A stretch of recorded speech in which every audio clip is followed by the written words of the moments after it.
जन्म विनाशाय देह शुद्धिकराय दिगंबर दयामूर्ते दत्तात्रेय நமோஸ்துதே. அன்பான யூடியூப் நேயர்களுக்கு என்னுடைய அன்பு கலந்த பணிவான வணக்கத்தை தெரிவித்துக் கொள்கிறேன். ஜோதிட சாஸ்திரத்தில் ஆன்மீகத்தில் ஏராளமான விஷயங்கள் இருக்குது. நம்மளால் கண்டு கொள்ளவே முடியாத எண்ணற்ற அதிசயங்கள் இருக்கிறது. 12 ராசிகள் என்னும்போது பகவானுடைய படைப்புல 9 கிரகங்கள் என்பதை 12 ராசிகள் என்பதை காலபுருஷ தத்துவ ராசிக்கு மேஷம் முதல் மீனம் வரை இருக்கின்றார். 12 ராசிகளின் தத்துவம் என்பது பஞ்சபூத்த தத்துவங்கள் அதில் அடக்கிறது என்பது இது எல்லா விஷயங்களை பார்க்கும்போது மிகுந்த ஒரு ஆச்சரியத்தை நமக்கு அள்ளி தருகிறது. ஏன்னா இதில் நெருப்பு ராசிகள் இருக்கிறது, காற்று ராசிகள் இருக்கிறது, ஜலராசிகள் இருக்கிறது, பூமி தத்துவ ராசிகள் இருக்கிறது. இந்த மாதிரி ஏராளமான விஷயங்கள் இருக்கும்போது ஒரு சிவபெருமான அம்சம் கொண்ட ஒரு 5 ராசிகள் அவங்களுக்கிட்ட இருக்கும் மகாசக்தி என்ன. ஏன்னா ஒவ்வொரு மனிதனில் ஒரு ஆன்மா புரிந்திருக்கிறது. அந்த ஆன்மா பரமாத்மாலேருந்து வருகிறது என்றது நம்மளால் உணர முடிகிறது. ஆக ஆன்மீக ரீதியாக சில ராசிக்காரர்களுக்கு சிவபெருமானின் பேராற்றலையும் பிரபஞ்ச காந்தி ஈர்ப்பையும் இயல்பாகவே பெற்றிருப்பார்கள். நவக்கிரகங்களையும் கட்டுப்படுத்தும் சிவனின் அருள் பெற்ற அந்த அதிருஷ்டசாலி ராசிகள் யார் என்றதை நாம் இந்த பதிவில் பார்க்கலாம். முதன்மையாக நம்மளுடைய சேனல் நீங்கள் பார்த்து கொண்டிருந்தால் ஆனந்த துவாரகா சேனலை சப்ஸ்கிரைப் செய்து கொள்ளுங்கள். ஜோதிட சம்பந்தமாக ஆன்மீக சம்பந்தமாக நம்மளுடைய கருத்துக்களை உங்களுக்கு பிடிச்சிருந்தால் லைக் பண்ணுங்கள், கமெண்ட் பண்ணுங்கள். உங்களுக்கு என்ன தேவையோ அதுபோல் கன்சல்டேஷன் வேணுமோ நம்ம மொபைல்ஸ் நம்பர் மூலமாக கன்சல்டேஷனுக்கு நீங்கள் முன்பதிவு பண்ணிக்கொள்ளுங்கள். தொடர்ந்து நம்ம வீடியோக்குள்ளே போகலாம். சிவபெருமானின் அம்சம் கொண்ட 5 ராசிகள். பொதுவாக ஆன்மீகத்தில் நமக்கு சிவகுணங்கள் என்று சொல்லப்படுவது என்பது என்ன என்றால் அமைதி என்பது, கோபம் என்பது, கருணை என்பது, கம்பீரம் என்பது, தலைமைத்துவம் என்பது, ஆழ்ந்த ஞானம் என்பது, தர்ம சிந்தனை என்பது, மற்றவர்கள் எளிதாக புரிந்து கொள்ள முடியாத ஒரு ஆழமான சிந்தனைகள் என்பது, செயல்பாடுகள் என்பது, இது போன்ற எண்ணற்ற குணாதிசயங்கள் இருக்கிறது. இந்த அனைத்து குணங்களும் சில ராசிகள் இடத்துல கலந்திருக்கும் என ஜோதிட சாஸ்திரம் சொல்கிறது. சாதாரண மனிதர்களால் கூட அவ்வளவு எளிதில் புரிந்து கொள்ள முடியாத ஒரு விசித்திரமான ஒரு ஸ்ட்ரேஞ்ச் கேரக்டர்ஸ் பிறவிகளாக இருப்பவர்களுக்கு சிவனின் அம்சம் இருக்கும் என சொல்லப்படுகிறது. கோபத்திலே அவங்க ருத்ரனாகவும், கருணையிலே போலாநாதனாகவும், அதாவது தெய்வங்களே நமக்கு எளிதாக பிரசன்னம் ஆகக்கூடிய தெய்வம்னா சிவபெருமான் சொல்லுவோம். அதே கோபத்தில் அவர் ருத்ரனாக மாறிடுவார். ஸோ அந்த மாதிரி ஒரு ஈசனின் அம்சம் பொருந்திய 5 ராசிகள் யார், அவங்க அந்த ராசிகளினுடைய ரகசிய பலன்கள் என்ன என்றது இந்த பதிவில் நம்ம பார்க்கலாம். முதன்மையாக பார்த்தா மேஷ ராசி அன்பர்கள். தலைமை பண்பு ருத்ரனின் வேகம் கொண்டவர்கள் இவங்க. மேஷராசி அதிபதி செவ்வாய் என்பதால் இவர்களிடம் சிவபெருமானின் வீரமும் அநீதியை கண்டி பொங்கும் குணம் இயல்பாகவே இருக்கும். செவ்வாய்னா ரொம்ப அதிகாரம் படைத்தவன். எங்கே ஒரு அநீதி நடந்தாலும் உடனே அதை தட்டி கேட்கக்கூடிய ஆற்றல் கொண்டவர்கள். எந்த ஒரு சவாலையும் எதிர்கொள்ளும் துணிச்சல் மற்றும் 3வது கண்ணு போன்ற கூர்மையான புத்திசாலித்தனத்தனம் இவங்களிடத்தில் இருக்கிறது. இவர்கள் தங்களின் கோபத்தை ஆக்கப்பூர்வமான காரியங்களுக்காக பயன்படுத்தினால் இவர்களை யாராலும் வெல்ல முடியாது. ஏன்னா செவ்வாய் போர்க்குணம் கொண்ட கிரகம். ஆக ருத்ரனின் வேகம் அங்கே இருக்கிறது. ஒரு அநீதி நடந்தாலும் தட்டி கேட்கும் வல்லமை இருக்கிறது. எதுவும் சாதிக்கக்கூடிய ஒரு விடாப்பிடியான ஒரு தன்னம்பிக்கை இருக்கிறது.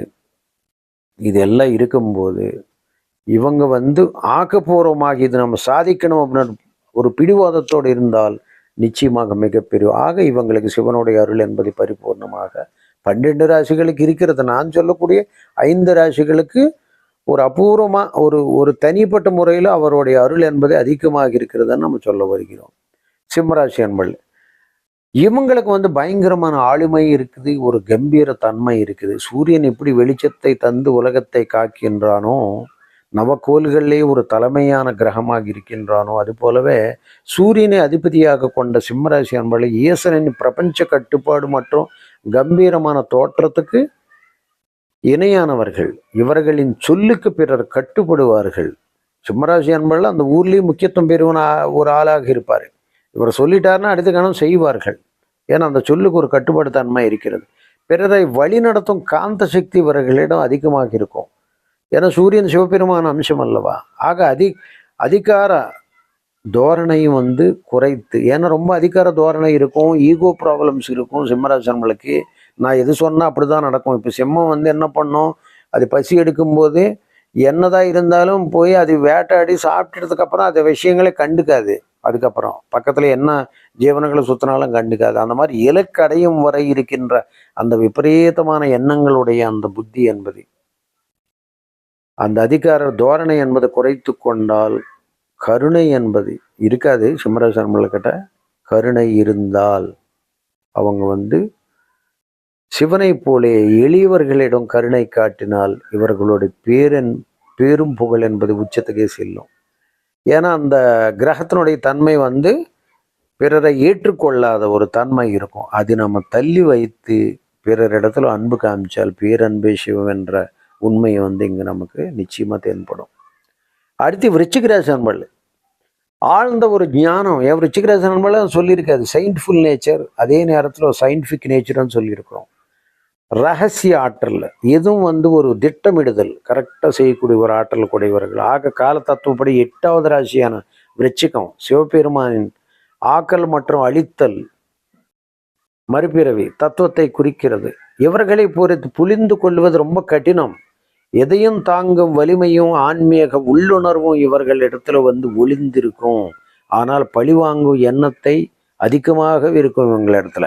ஏன்னா செவ்வாய் விருச்சிகம் தேலு, ஒன்று சொல்லிட்டா ஒன்று பேசிட்டா அது அப்படியே மனசுல திருப்பி திருப்பி வந்துக்கிட்டே இருக்கும். அந்த மனசுலோ அது தொடர்ந்து பதிவாகிறதுனால பழிவாங்கும் எண்ணம் என்பது அவங்களுக்கு மேலோங்கும். ஆக அந்த பழிவாங்கும் குணத்தை எண்ணத்தை அவங்க விட்டுவிட்டால் தியானம் மற்றும் வழிபாடுகள் மூலம் கவனம் செலுத்தி எல்லாரிடத்துல ஒரு அன்பும் அரவணைப்பு அவங்க காட்டினால் நிச்சயமாக பேராற்றல் என்பது இந்த விருச்சிகராசன்களுக்கு கிடைக்கும். எது பேசினாலும் நம்ம மற்றவங்களை ஒரு துன்பப்படுற மாதிரி, மற்றவங்கள சர்க்காஸ்டிக்காக பேசுகிற மாதிரி தான் இருக்கும். ஏன்னா ஸ்கார்பியோ இருக்கிறதுனால நிச்சயமாக அது தேல் கொட்டுற மாதிரி தான். நம்ம நல்லதே பேசினாலும் அவங்களுக்கு அது காயப்படுத்தும் போய். அது நம்ம முன்கூட்டியே உணர்ந்து நல்ல விதமாக பேரன்போட ஆற்றலோட நம்ம பேசினால் இங்கே வந்து உங்களுடைய அந்த பேராற்றலுக்கு வந்து மிகப்பெரிய மரியாதை கிடைத்து ஒரு மிகப்பெரிய அதிர்ஷ்டத்தை நீங்கள் நிச்சயமாக அடைவீர்கள். அடுத்து தனுசு ராசி அன்பர்கள். தனுசு ராசி நம்மளுக்கு அது வில்லு மாதிரி தர்மத்தையும் நேர்மத்தையும் கரெக்டாக சொல்லும். குருவின் ஆதிக்கத்தில் பிறந்த தனுசு ராசிக்காரர்கள் தட்சிணாமூர்த்தி வடிவமாக விளங்கும் ஈசனின் ஞான பண்பை பெற்றவர்கள். மேதா தட்சிணாமூர்த்தி மாதிரி அபாரமான மேதஸ் இருக்கும். நியாயத்தின் பக்கம் நிற்பது, பிறருக்கு நல்வழி காட்டுவது மற்றும் உலக பந்தங்களை எளிதில் கடந்து செல்லும் பக்கம் இவர்களிடத்தில் இயல்பாகவே இருக்கும்.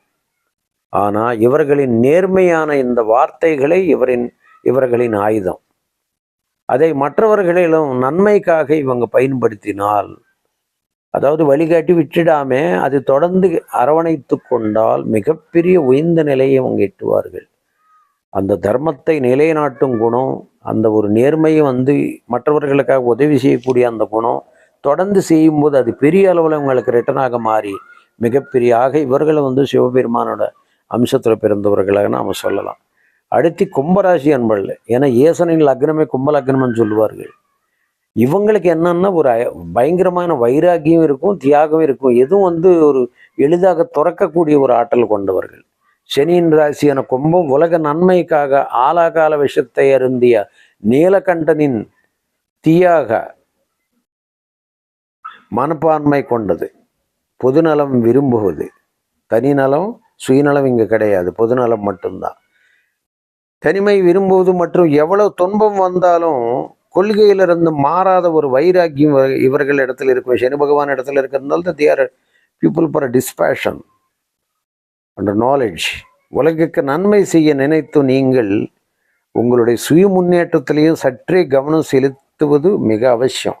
ஏன்னா ஊருக்கெல்லாம் செஞ்சு அப்புறம் ஒன்றுமில்லாமல் ஆகி போய்க்கூடாது இல்லையா. இப்போ கர்ணனே இருக்கிறார், எல்லாத்துக்கும் பண்ணிட்டார், அவருக்கு அனுபவத்துக்குள்ளே செய்கிறதுக்கு யாரும் இல்லையே.